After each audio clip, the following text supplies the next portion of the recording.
Hello and welcome to APTN National News Weekend. I'm Daryl Stranger. Raging wildfires in BC are forcing more people to flee their homes. The fire that destroyed Lytton is now threatening the community of Spences Bridge. Hoping to have a home to go back to, but it is very, very smoky. Almost too much for my new baby. Good traveler. She is. Some of the people who left Spences Bridge are staying at an evacuation center in Chilliwack. More than 270 fires are burning across BC with unpredictable winds making for difficult conditions. Evacuation orders are in place for about 4,300 properties. Close to 18,000 more are under evacuation alert. And a team from the Canadian Armed Forces will be deployed in Manitoba to help battle wildfires in the province. 120 members of the CAF have been training at CFB Shiloh. The troops will help hold existing fire lines and assist local fire crews on priority fires. 5 First Nations in Manitoba have been evacuated, affecting more than 2,000 people. Meanwhile, hydro officials say it could take several days to restore power to four of those communities after workers found hydro poles damaged by fire. And now over to Northern Ontario, where more than 100 forest fires are burning, prompting new evacuation orders. 5 First Nation communities have been forced to leave their homes due to nearby wildfires. Residents from North Spirit Lake and Count Lake First Nation are the latest to be under evacuation orders. About 100 people from the North Spirit Lake First Nation are traveling more than 900 kilometers to Sault Ste. Marie. The mayor of Sault Ste. Marie says a number of resources are available to help evacuees. We met them at the airport yesterday. We had a team of health professionals at the hotel ready to meet them there. We had city buses at the airport. We really got them off the plane, onto the city buses, over to the hotel, and they met with our staff at the hotel and partners across our community. And I want to recognize the great collaboration across the community.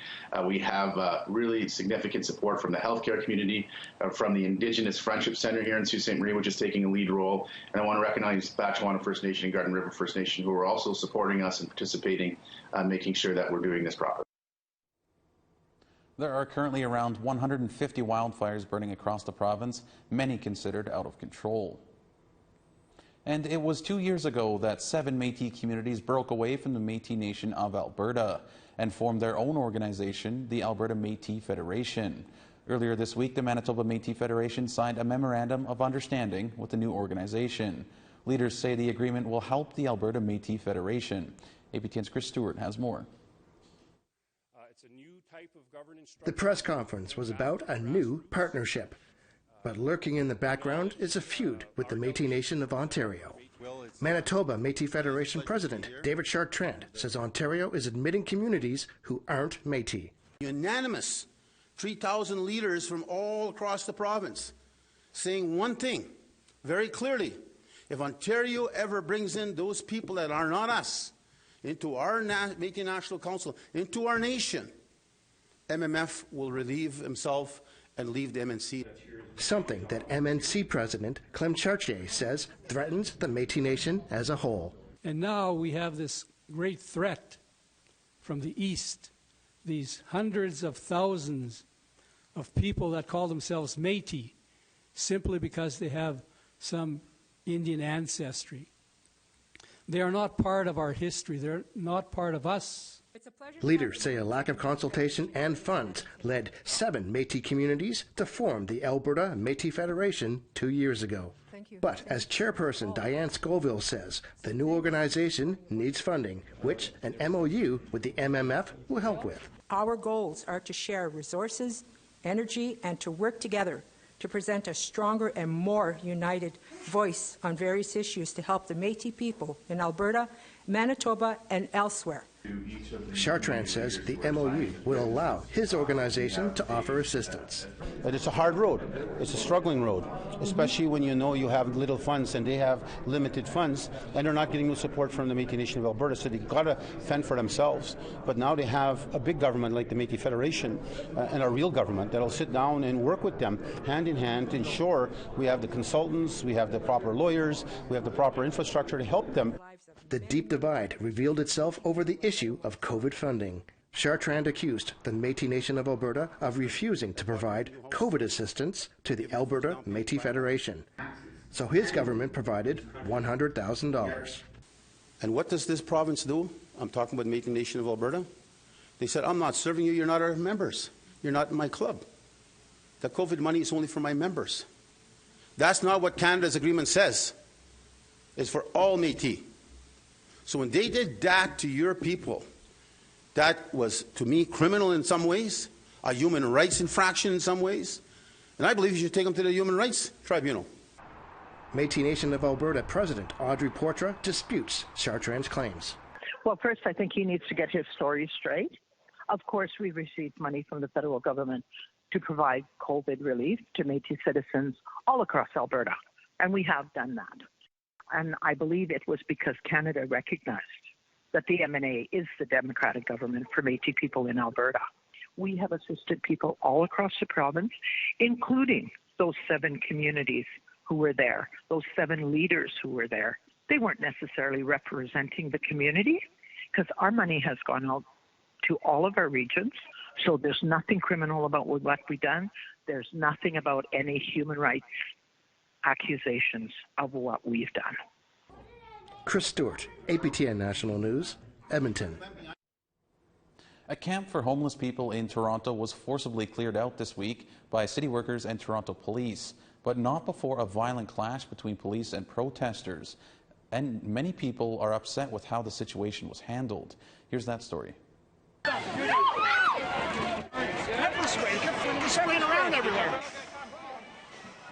This was the scene yesterday at a homeless encampment in Toronto's West End at Lamport Stadium. City officials and police were enforcing trespass notices that were issued on June 12th.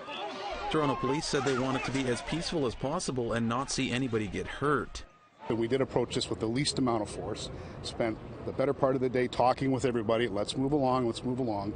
We do our best to get to a place where nobody gets hurt and where we don't have to be physically fighting with people, but you were all witness to how we had to get to that place today. In Winnipeg, one advocate expressed distress at the events that took place. It's very sad and distressing to see that kind of action taken against people who are already experiencing a lot of harm and violence in their life due to not being able to claim their basic human right to housing. In a statement, the City of Toronto said it was their decision to enforce the trespass notice, and police were present to support city staff. The city's objective today was to peacefully encourage encampment occupants to accept safe indoor accommodation, as it does daily with people experiencing homelessness across the city. Camping in parks is unhealthy, unsafe, and illegal. As protesters remained in the area and refused to leave, the city requested TPS assistance in clearing the fenced area of the park. In Winnipeg, organizations and the city take a rights-based approach to encampments that emphasize not using police force. This process reduces police interactions with residents of encampments and increases trained and peer outreach supports. And those trained and peer outreach workers is the first point of contact for people that are in encampments, relying on first responders and police only in emergency situations. Clemens hopes that in the future people won't have to be in homeless camps and that homelessness will end. If we're able to provide people with the types of housing and supports that they need, and we're able to advance the right to housing, then we would not have this crisis of encampments and human suffering in our cities. Daryl Stranger, APTN National News, Winnipeg. Canada's Commissioner of Official Languages has announced he will launch an investigation into the appointment of Mary Simon as Governor General after receiving hundreds of complaints based on the fact she cannot speak French well. A statement issued reads in part, "In my opinion, this demonstrates that linguistic duality continues to be an important value for Canadians. We have analyzed the complaints received to date and have determined that they are admissible. My investigation will focus on the Privy Council office and its advisory role on this appointment. Given the large volume of complaints we have received, this may take several days." Simon has said a federal school she attended as a child prevented her from learning French and promised to improve her language skills. She is set to be sworn in on July 26th. And Canada's next Governor General spoke with the Queen just days before she officially takes over the position. Her Majesty and Mary Simon chatted by video link, where they talked about the responsibilities that lie ahead. So you're taking over a very important job. Yes, I'm very privileged to be able to do this work over the next few years. I think it's vitally important for our country. Indeed, yes. Because your work, your own work, you've been very busy. Yes, I've devoted a lot of my time to working on Arctic issues because I'm from the Arctic. Mary Simon will be installed as Governor General on Monday. She is the first Indigenous person to be appointed to the role and the first Inuk. The ceremony will feature the lighting of a kulak and a performance by Inuit artist Elisipi. Her appointment has been celebrated by many, but some say her lack of knowledge of the French language is a problem, though she is bilingual, fluent in Inuktitut. In fact, the Office of the Commissioner of Official Languages is investigating her lack of French. APTN National News will be there to cover the ceremony and all the reaction. We need to take a short break, but first, it's been 100 years since the last numbered treaty was signed. Our reporter Charlotte Moore-Jacobs just came back from the shores of Great Bear River in the Northwest Territories to take a closer look at Treaty 11 history and commemoration. Here's a preview of that story.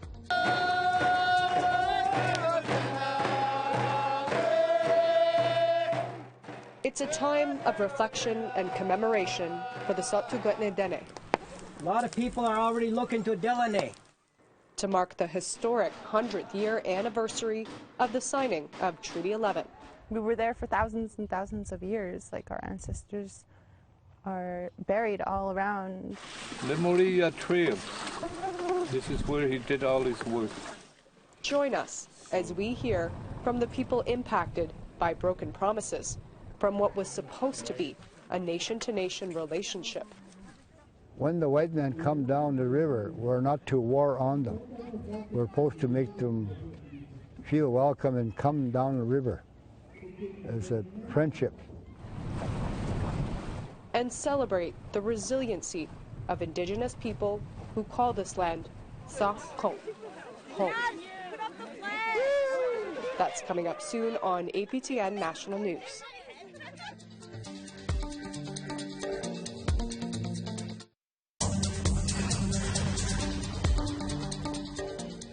Welcome back.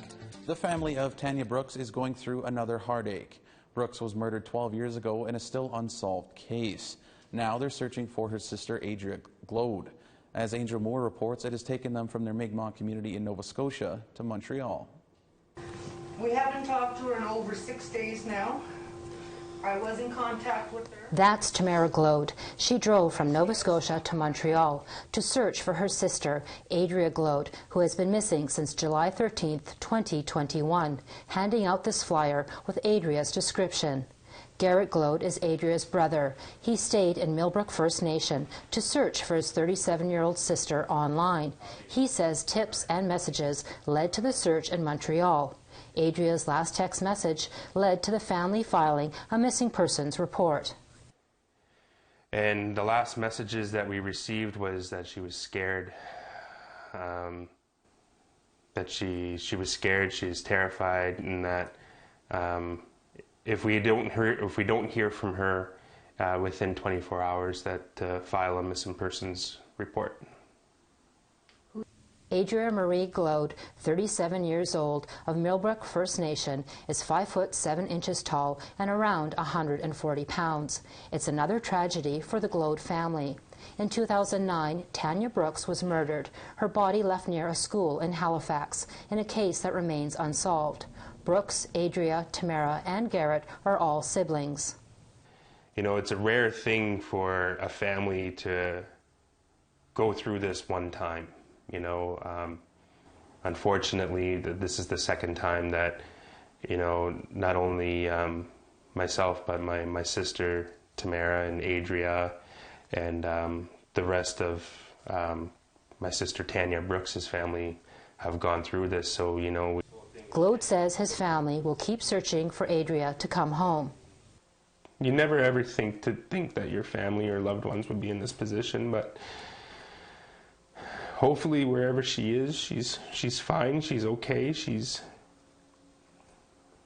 being strong, she's being a survivor. We just want her home.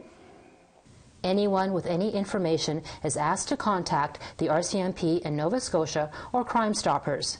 Angel Moore, APTN National News, Millbrook First Nation. Turning now to COVID in the north. In Nunavut and the Northwest Territories, there are no active cases. There are 66 active cases in the Yukon. Nunavut and Northwest Territories have recently relaxed self-isolation requirements and limits on indoor gatherings. Masks are still mandatory in Nunavut. The Yukon will also be easing restrictions next month due to its high vaccination rate. On August 4th, people won't have to wear masks in indoor public spaces, and there will be no physical distancing at bars and restaurants.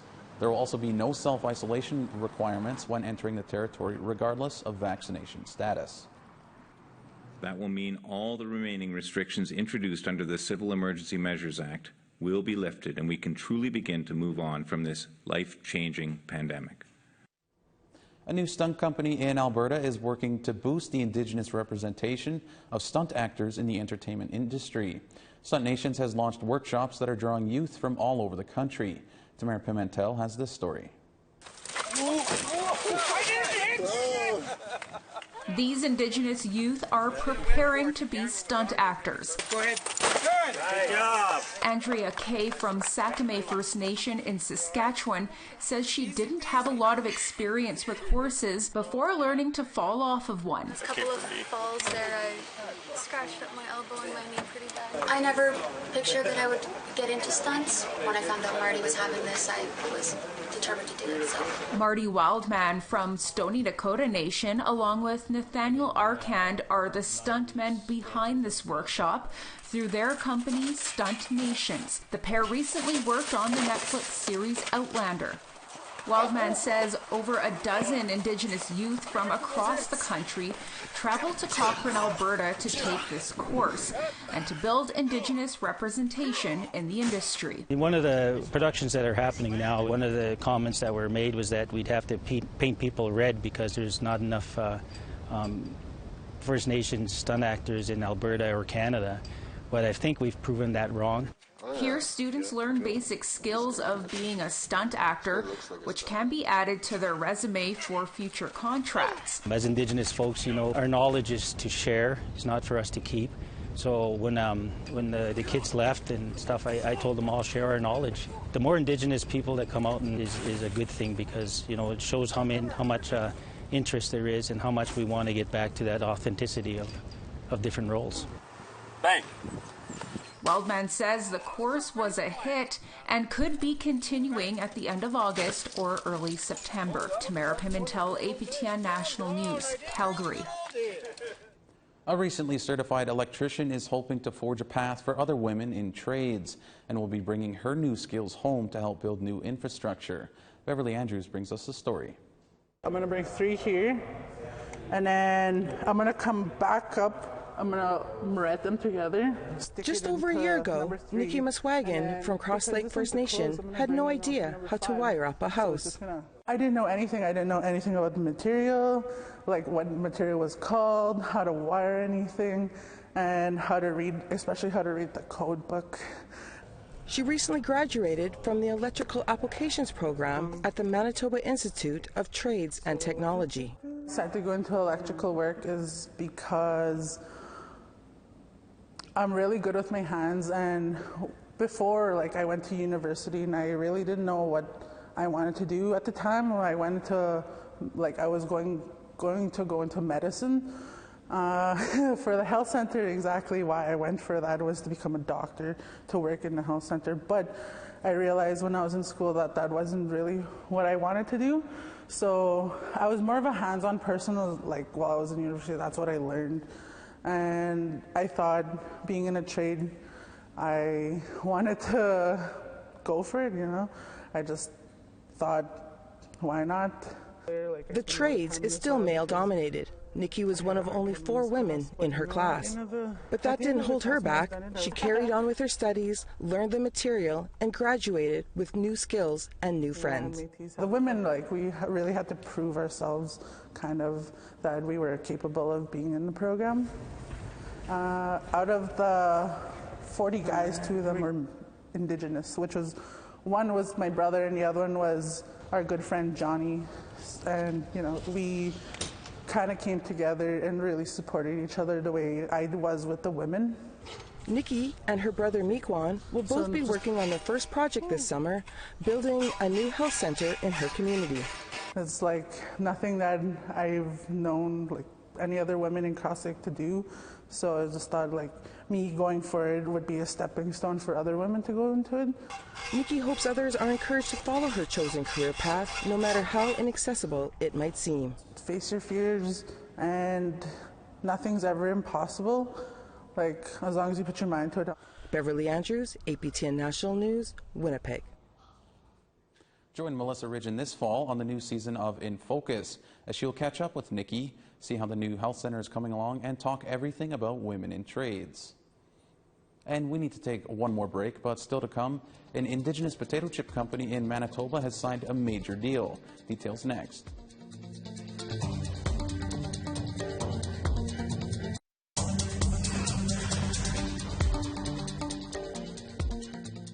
Welcome back. The Chicago Blackhawks have made a significant addition to their scouting staff, adding Canadian hockey player Bridget Lacquette as a pro scout in the organization. The Canadian hockey player is from Mallard, Manitoba, and Cote First Nation in Saskatchewan. Lacquette became the first First Nations woman to play on Canada's Olympic hockey team in 2018. Along with the recent hiring as pro scout, Lacquette will announce one of the Blackhawks' picks in this weekend's NHL entry draft. Tomahawk Chips, a made in northern Manitoba success story, is celebrating a big deal. The potato chip maker is based in Riverton, Manitoba, 120 kilometers north of Winnipeg. They inked a huge deal to stock their products on store shelves across Canada. Here at St. Leon's Market in Winnipeg, they are selling like hotcakes. Their distinctive bags are designed by Indigenous artists whose work is promoted through the snack sales. Entrepreneur Alfred Lee is from the Fisher River First Nation. He's down in Las Vegas at a big on-reserve trade show, but he hasn't forgotten why he started the company. We have a lot of young people that need to have doors opened, and as elders we have to open those doors. We don't have to tell youth what to do. We just have to provide the opportunity that they can do anything they choose, and just never give up. There's more people telling you can do something than people wanting you to do something. Well, it looks like I'll have to buy myself a bag or two before they're all gone. That's all we have for you on this edition of APTN National News Weekend. I'm Daryl Stranger. Have yourselves a great weekend.